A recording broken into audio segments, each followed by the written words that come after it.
Imagine inheriting a country, like not just a symbolic title, but an entire nation, brimming with resources.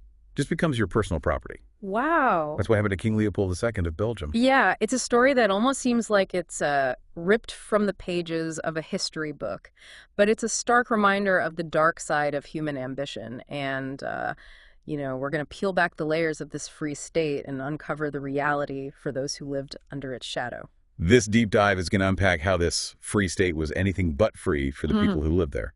We're going to be diving deep into firsthand accounts, historical records, and even a famous novel that captured the world's attention. Our journey begins with Henry Morton Stanley, Oh, yeah. a name synonymous with exploration. He ventured up the Congo River not once but twice. His first expedition in 1877, followed by another a few years later, Okay. really shaped the perception of the Congo. So from those expeditions, like a narrative emerged, right, of a land teeming with potential, a place ripe for civilization. At least that's how it was viewed through the lens of European colonialism. Yeah. And Stanley, with his charisma and adventurous spirit, became a powerful advocate for this viewpoint. But here's where the story takes a twist. Those expeditions weren't just about exploration. Stanley was also securing treaties with local chiefs, agreements that would have lasting repercussions. It sounds like the classic tale of explorers making deals with indigenous populations, deals that were often misunderstood or coerced. Is that what happened here? Precisely. The chiefs, often lacking a full understanding of European legal concepts or the long-term consequences, signed treaties that essentially handed over control of their land and resources. Wow. These treaties, however well-intentioned Stanley may have believed them to be, became the tools Leopold II needed to stake his claim on the Congo. So he has Stanley setting the stage with his explorations and treaties. But how does King Leopold II enter the picture and transform this narrative of exploration into a tale of exploitation? Well, picture this. The year is 1885, and the Berlin Conference is underway. It's a gathering of Europe's most powerful nations, all vying for a piece of the African continent.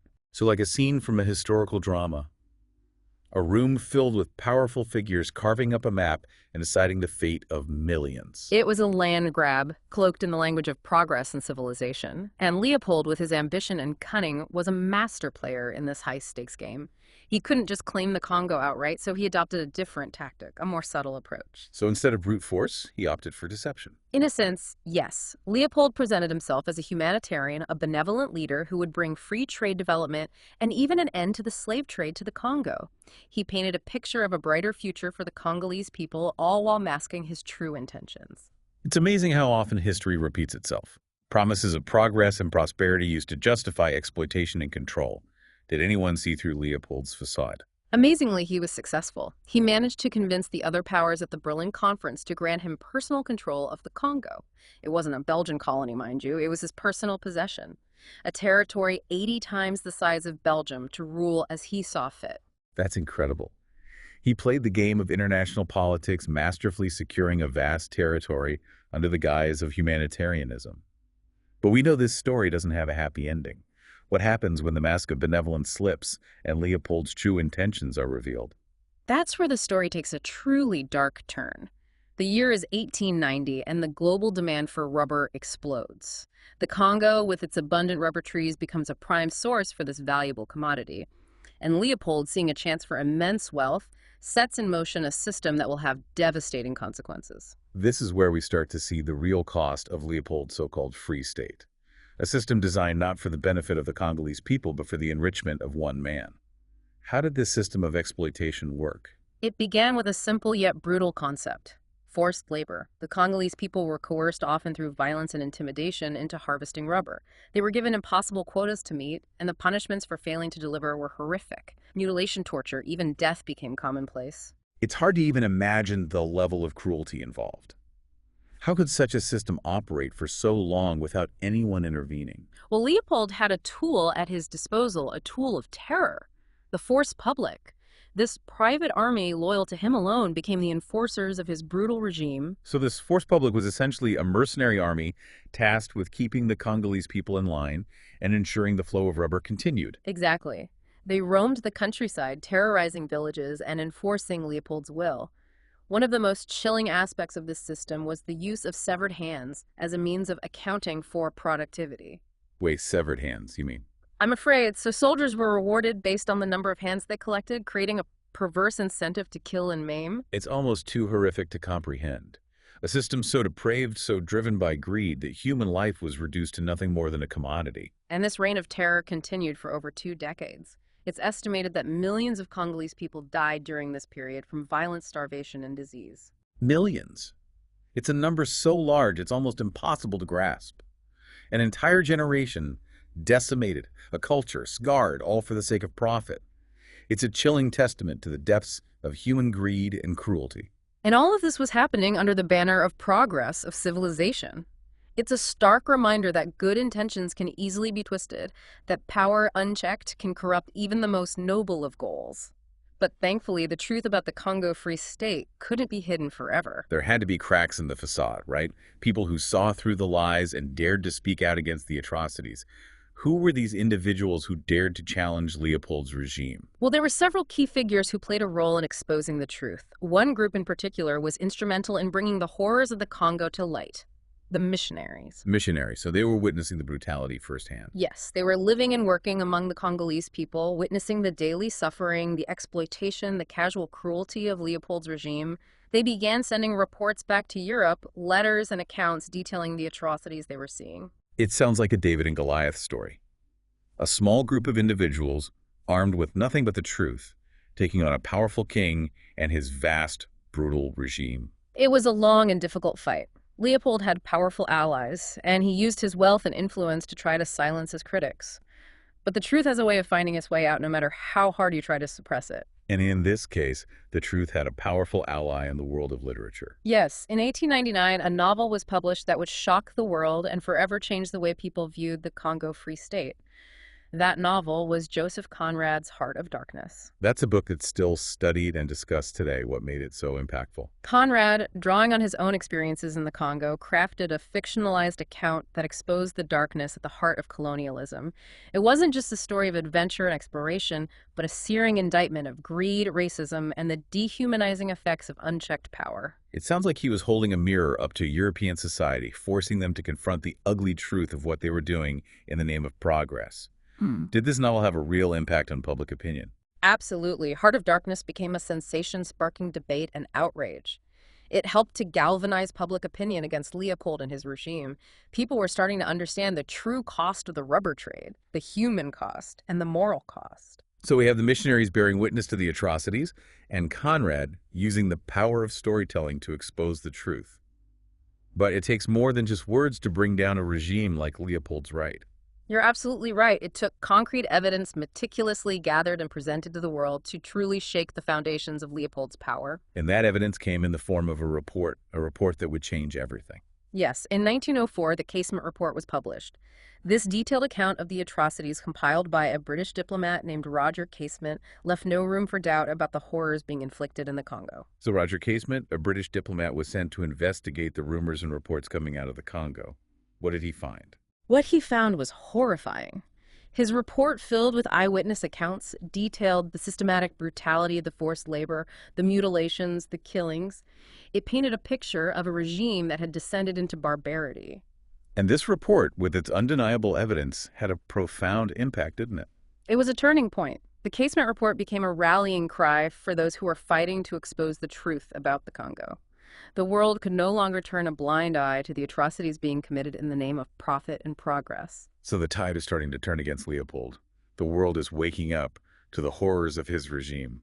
What happens next? Well, the pressure on Leopold continues to mount. Groups like the Congo Reform Association, founded by a remarkable man named Edmund Morel, are gaining momentum. They're organizing protests, publishing articles, lobbying governments, and demanding an end to the atrocities. Edmund Morel. Tell me more about this man. What drove him to dedicate his life to fighting for the Congolese people? Morel was a shipping clerk who noticed something peculiar about the cargo coming from the Congo. He was seeing tons of rubber arriving in Europe, but the outgoing ships were filled with weapons and ammunition. It didn't add up. He began to investigate, digging deeper into the operations of the Congo Free State. It sounds like the start of a detective novel. A seemingly ordinary man stumbles upon a clue that leads him down a path of discovery and ultimately to a fight for justice. That's a great way to put it.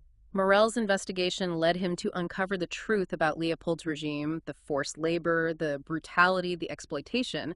And once he knew the truth, He couldn't stay silent. So Morel, driven by a sense of moral outrage, becomes a tireless advocate for the Congolese people. What role did the Congo Reform Association play in bringing about change? The Congo Reform Association, under Morel's leadership, played a pivotal role in exposing the atrocities and putting pressure on Leopold. They organized speaking tours, published pamphlets and articles, and lobbied governments across Europe and the United States. It was a true grassroots movement powered by people who were determined to see justice done. Did they face any resistance? Of course, Leopold was a powerful figure, and he fought back with all his might. He tried to discredit Morel and the Congo Reform Association, dismissing their claims as exaggerations and lies. He even hired publicists to spread pro-Congo propaganda. It's a classic case of those in power trying to protect their interests, even when those interests are built on a foundation of exploitation and cruelty.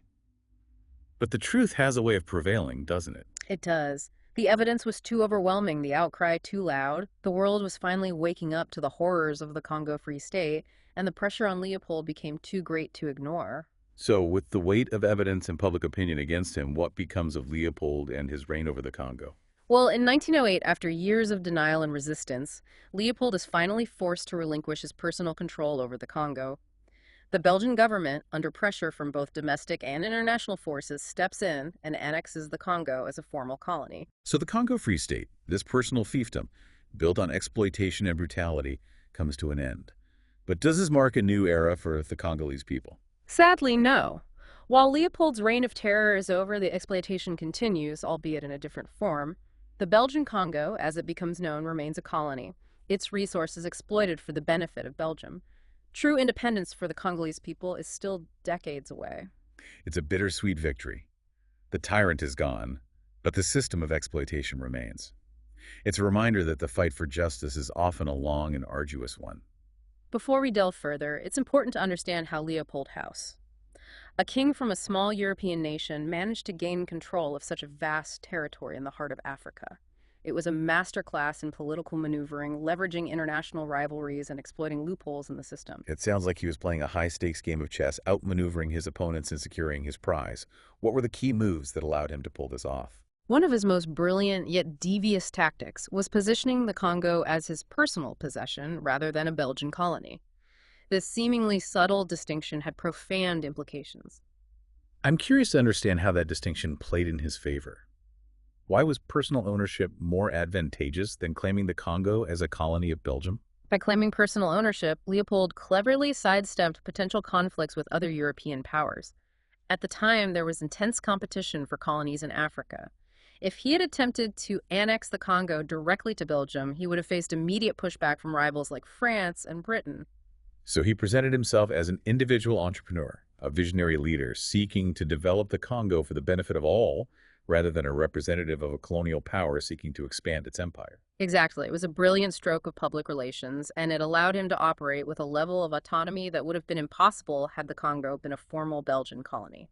He essentially created a smokescreen hiding his true intentions behind a veil of philanthropy and progress. And this smokescreen worked. He managed to convince the world that his interests in the Congo were purely altruistic. To a remarkable degree, yes. He presented himself as a champion of free trade, a humanitarian seeking to uplift the Congolese people. He even pledged to combat the slave trade, which was a major concern in Africa at the time. It's incredible how often history shows us that those who are most vocal about their good intentions are often the ones harboring the darkest secrets.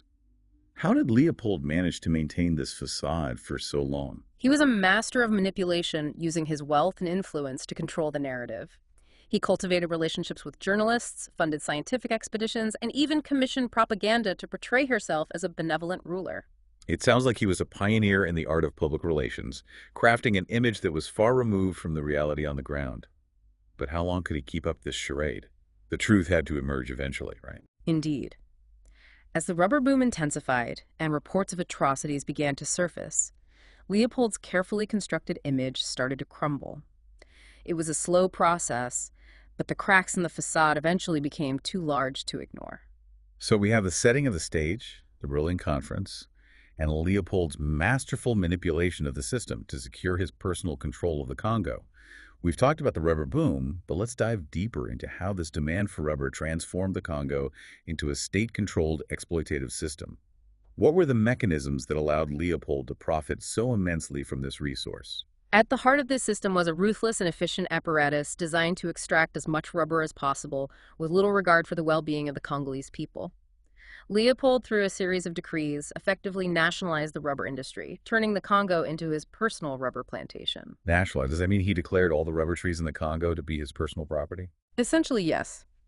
He declared that all rubber collected belonged to the state, which in this case meant him.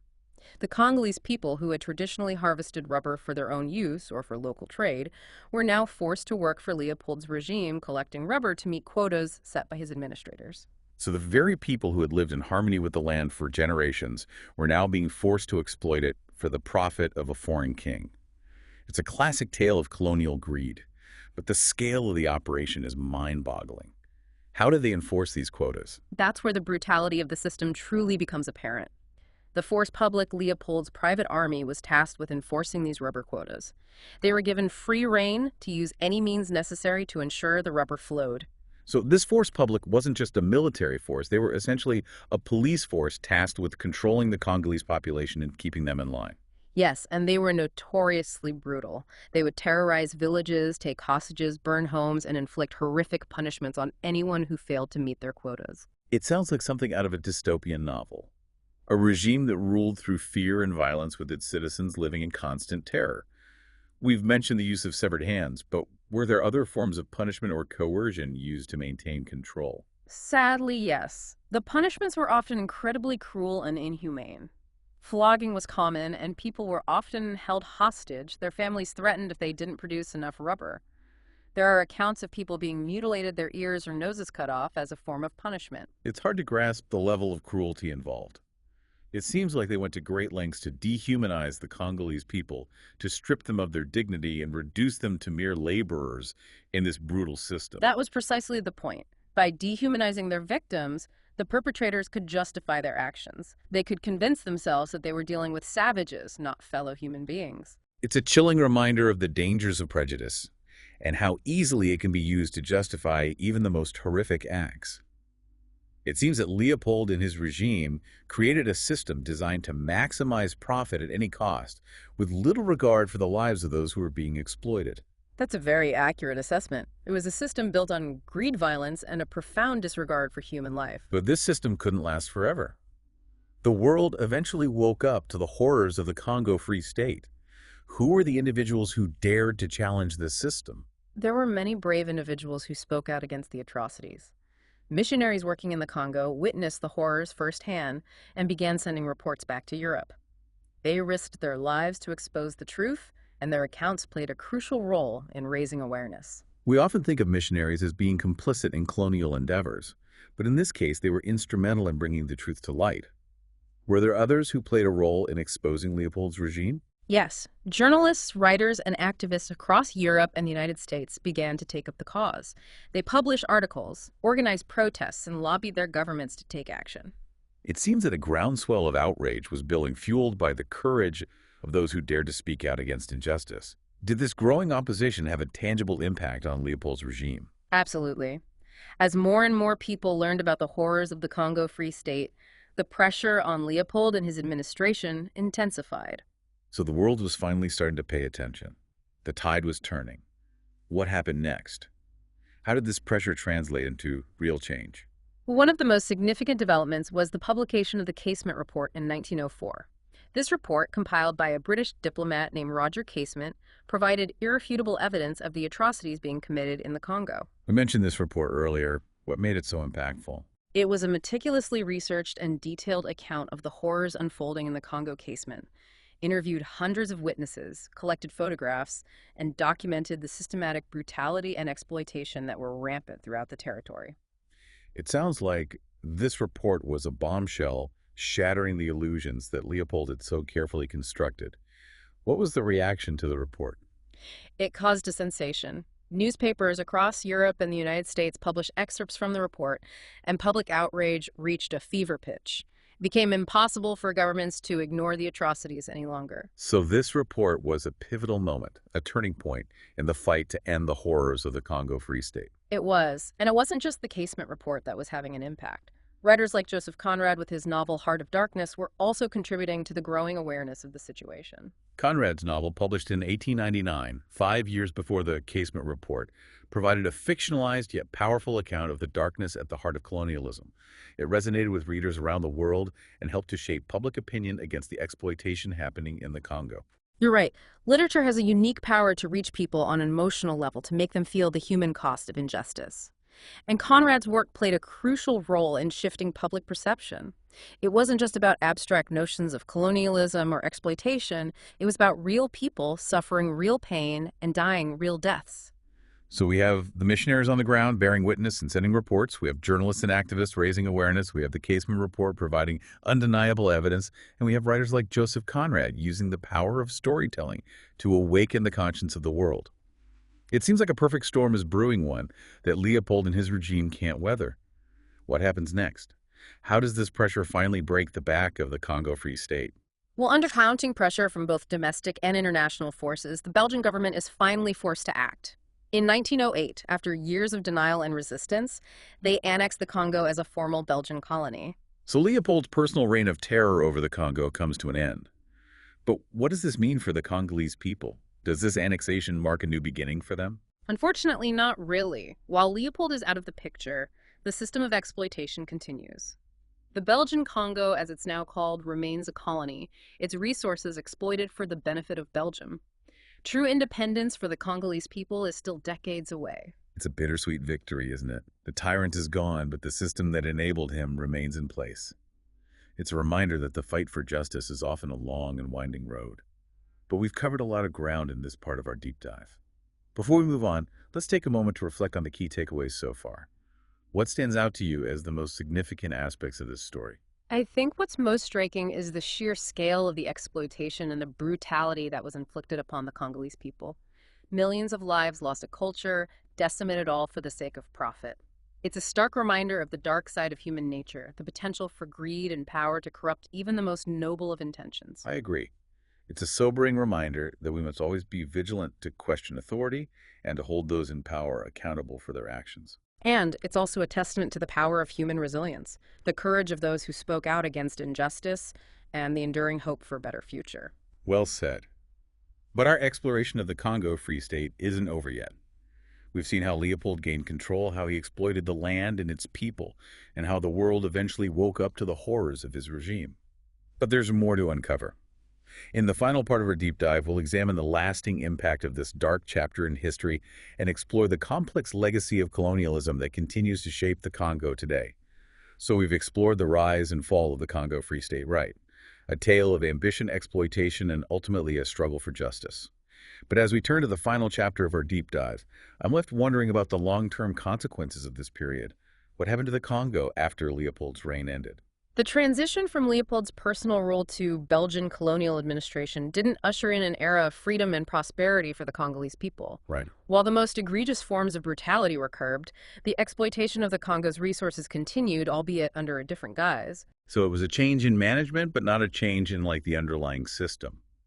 The Congolese people were still subjects, not citizens, their destiny still controlled by a foreign power. Precisely. The Belgian Congo, as it became known, was integrated into the global economy as a source of raw materials, particularly rubber, copper, and diamonds. Large-scale mining operations were established, often displacing communities and disrupting traditional ways of life. It seems like the focus shifted from individual acts of brutality to a more systematic form of exploitation. Did this transition bring any benefits to the Congolese people? There were some limited improvements in infrastructure and education, but these were largely aimed at facilitating the extraction of resources and maintaining control. The Congolese people were still denied basic political rights, and their voices were largely absent from decision-making processes. It sounds like a classic case of paternalistic colonialism, right? Yeah. A system that claims to be benevolent while perpetuating a power imbalance that benefits the colonizer at the expense of the colonized. How long did this system last? The Belgian Congo existed as a colony for over 5 decades, finally gaining independence in 1960. But even then, the transition to independence was fraught with challenges, and the legacy of colonialism continued to cast a long shadow over the newly formed nation. Yeah, the Congo's post-independence history has been marked by political instability, economic hardship, and conflict. Is it fair to say that the seeds of these challenges were sown during the colonial period? There's no doubt that the colonial experience had a profound and lasting impact on the Congo. The arbitrary borders drawn during the colonial era, the exploitation of resources, and the suppression of local leadership created deep divisions and imbalances that continue to resonate today. It's a tragic reminder that the consequences of colonialism extend far beyond the formal end of colonial rule. The scars of exploitation run deep, and they can take generations to heal. And it's important to remember that the story of the Congo is not just a story of suffering and exploitation, it's also a story of resilience, of resistance, and of the enduring hope for a better future. You mentioned earlier that the Congolese people were not passive victims.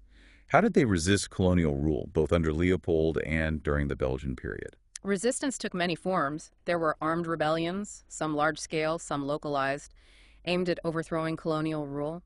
There were acts of sabotage work slowdowns and even flight into remote areas to escape forced labor. There was also cultural resistance, the preservation of traditions, languages, and beliefs in the face of attempts to suppress them. It sounds like a multifaceted resistance, a testament to the human spirit's refusal to be broken even under the most oppressive conditions.